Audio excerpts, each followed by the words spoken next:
Hi guys! Welcome to my vlog for today's video guys. No choice talaga tayo is bibili tayo ng pang-ulam natin para sa ating pang-dinner and para makita nyo na hindi lang ang Pilipinas ang umuulan at bumabaha ng bogam-boga. Para makita ninyo guys, ipapakita ko sa inyo ang baha na super baha dito sa Dubai. Tingnan nyo guys. At least nakikita nyo na hindi lang Pilipinas ang may baha. Dito din nakakaranas din kami ng baha lalo na super ulan. And pag mga ganito talagang sitwasyon talagang wala kaming pasok. Kasi alam nyo kung bakit guys. And alam nyo kung bakit mga kabib. Dahil nga ang electricity dito sa Dubai is nasa ilalim po ng mga lupa. Nasa underground siya. Hindi po siya katulad ng Pilipinas na maraming mga poste-poste dahil po sa yung mga electricity. So dito po, yung electricity niya is nasa ilalim po ng lupa. Kaya pag mga ganitong sitwasyon po na maulan or mabaha, hinaharang po ang mga pasok na mga estudyante or mga empleyado na mga kanilang mga trabaho dahil napakadelikado po ng sitwasyon. Dahil po, yun na nga ang sinabi ko, yung electricity po ng Dubai is nasa ilalim po ng lupa. So, anytime po, pag may nagka-aberya sa ilalim ng lupa, is mag-grounded po ang kung saan kayo nakatapak or nakastay. So, better na sinasuggest ng government dito is mag-stay home na lang tayo. So, kanina nga sana is ongoing na ako sa aking work and papasok na ako sa aking work, pero sa kasamaang palad and sa kagustuhan din ng panahon siguro, tinawagan ako ng aking ka-workmate at pinauuwi niya at pinababalik niya ako sa bahay kung saan ako nakatira. Dahil yung ka-workmate ko is nauna na nga siya dahil hindi naman kami pala ng shifting. So nauna siyang pumasok and nauna rin siyang nakapunta doon sa going to work siya. And yun na nga, dahil nga hindi makakadaan yung mga bus or taxi, hindi makakadaan yung bus or taxi na sinasakyan namin o sasakyan namin papunta sa aming workplace. So, hinaharang ng mga pulis na makakasalubong sa mga sasakyan na close road. So, pinauuwi sila lahat at pinababalik yung mga sasakyan na ongoing.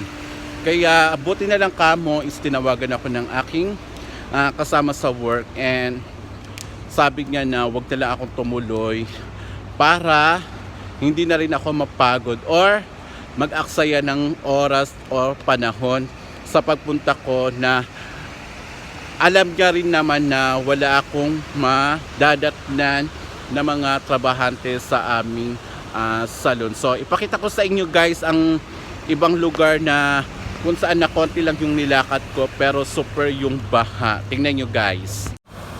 Ayan, nakikita nyo halos nakalahati yung gulong sa tubig ng baha. Tingnan nyo. Pero eto nga, dahil nga kailangan nating lumabas at bumili ng ating pagkain dahil wala lang tayong stock na tinatabi sa ating bahay o sa ating kwarto. Ayan. Lumabas tayo para bumili ng mauulam natin for tonight. For tonight lang dahil hindi naman natin alam kung hanggang kailan yung ulan dito. As for now is tumigil po yung ulan, pero as far as I know, hanggang alas 12 or alauna po ng madaling araw ang ulan. Pero yung baha, hindi naman natin mapipigilan kung hanggang kailan siya mawawalan ng tubig ang daan. So, nakikita nyo naman, ayan o, di ba? Nangangalahati talaga yung tubig sa mga gulong ng mga bawat sasakyan na nadadaanan natin. Ayan, so hindi natin mapipigilan yung baha. O, tingnan nyo si Kuya. Sumusugot talaga siya sa baha. So, hanggang tuhod niya na yung baha.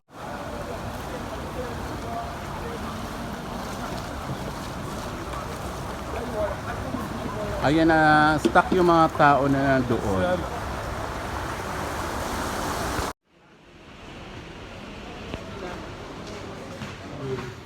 Actually, first time nating makaranas ng ganitong baha. First time natin makaranas ng ganitong baha. Nandito tayo sa isang supermarket ngayon dahil nga, yun na nga, bibili tayo ng mauulam natin and para may magawa naman tayo or maano naman tayo, at least nag-iikot-ikot tayo or something na pwede natin makain-kain sa loob ng ating kwarto. Raspberry fruit spread. Maganda siya. Pili tayo nito and maghanap tayo ng ibang maano natin, mangunguya-nguya natin sa kwarto habang alam niyo yun, naghihintay tayo ng medyo himala. Pili tayo ng dalawang, kasi gusto kong ganito yung Listerines na nabibitbit lang siya and nalalagay lang siya sa ano natin sa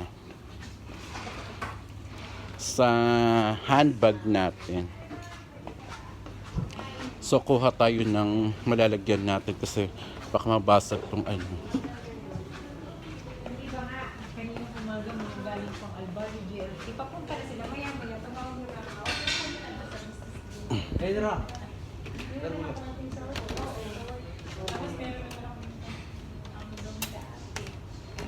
Pa mo uwi be? Super baha. Ayan, ano tayo. Bili tayo ng mga ayan. Meron na akong dalawang Listerine. Listerine ka, I love Listerine talaga. Ayan, may Listerine tayo dito na kinuha. Pakita ko sa inyo yung kinuha kong Listerine. Ayan. Dalawang Listerine ang binili ko kasi baka mamaho yung syunganga natin na may nakakausap tayo ng, alam nyo yun, may nakakausap tayo ng biglaan kaharap natin. So nakakahiya naman kung ang mouth natin is may amoy. So ayun, everyday naman ako nagdadala ng ganyan kahit saan naman ako magpunta and after ng kumain. So hindi ko lang nakikita sa mga past videos ko, pero yun po ang ginagawa natin kasi mahirap na po kumain na wala tayong ginagamit para sa ating mouth, dahil yun po ang pinaka-importante para sa akin pag lalo na may kinakausap tayo mga nilalang or mga taong nakakasalubong natin in bilangin muna natin yung pera kasi baka nagdala tayo, pick up lang tayo ng pick up dito ng mga tapos wala pala tayong pambayad. Alam niyo yun. Chika lang. So ito na rin yung bibilin ko. Ano ba tong pangalan nito? Tingnan natin, i-check natin ulit kung ano siya.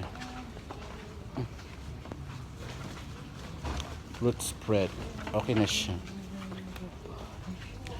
Strawberry strawberry na palaman siya. So ito na lang yung natin, babayaran natin. Sana worth it. And ayun, actually lumabas lang ako para gumawa ng video. Pakita yung baha. Ay, ano yung sa YouTube mo? YouTube ko? Sugar base. Lahat, meron ako. Sulat mo ate, kami mag-subscribe and like. Diyos ko nung sa Friday, nag-attend ako ng party. Lahat, puro vlogger ang mga kasama ko. Sa Aliga. Wait lang guys, pakita ko sa kanila yung namin, video.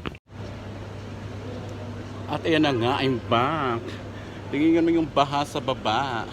Super taas pa.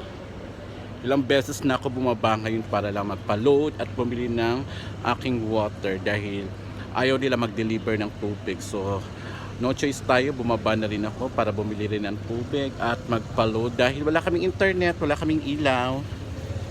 Wala kaming ilaw for today dahil nga alam nyo naman yung mga kuryente dito is nasa ilalim ng lupa. Wala po kaming mga poste-poste dito katulad ng mga nasa Pilipinas na mga may poste ng mga electricity. Dito po is lahat po nasa underground. So dahil po umuulan at nabasa yung mga water ay yung mga electricity dyan sa ilalim ng lupa, so minas mabuti nilang i-shutdown na lang. Pero yung ibang mga building dito is I think ang gamit nila yung mga ano nila, yung mga motor, ano ba yun, motor electricity ba yun, mga basta yun na nakalimutan ko na, wala sa utak ko. And then wala rin kaming wifi, ang pinakamalala wala kaming wifi, so kaya bumaba ako para magpa-load. And dahil may mga load machine naman dito, doon ako nagpa-load sa load machine. And ayun na nga, magtitiis tayo ng walang aircon at walang electric fan. At hindi tayo makakapanood ng mga videos ng mga YouTube ngayon dahil nga walang ilaw, walang wifi. So ang magagawa natin ito is matulog na lang ng maaga o matulog ng maayos. At least makatulog ng maaga at makatulog ng maayos. Sana lang makatulog ng maayos. Dahil ilang araw na tayong puyat, ilang araw din tayong puyat. So sana makatulog ng maayos. Nakainom pa naman kami kanina. Kunti lang man yung nainom ko, siguro mga isang basong vodka na tama lang yung dami, hindi naman punong-puno yung baso. Pero I think nakainom ako, so medyo light na mahihirapan tayong makatulog ng konti. Pero lalabanan natin yung paggising ng ating diwa. Kailangan makatulog tayo kasi masarap matulog ngayon.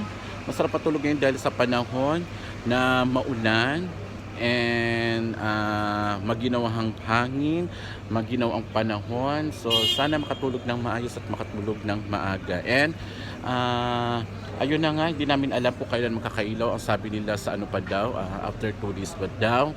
Hindi ko alam, to be honest. Baka mamaya or bukas. Sana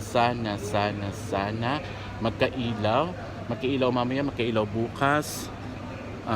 Yun lang, wala tayong magagawa kung yun ang desisyon ng yun ang desisyon ng panahon. So ayun na nga, dito na po magtatapos ang ating vlog, guys. See you tomorrow and see you on my next vlog, guys. Thank you so much po sa mga manonood at sa mga nanonood po ng ating vlog. Please don't forget to like, comment, and share, and please don't forget to click the notification bell para updated kayo sa lahat ng aking mga ina-upload na videos. And see you on my next vlog, guys. Bye! I love you all. Bye!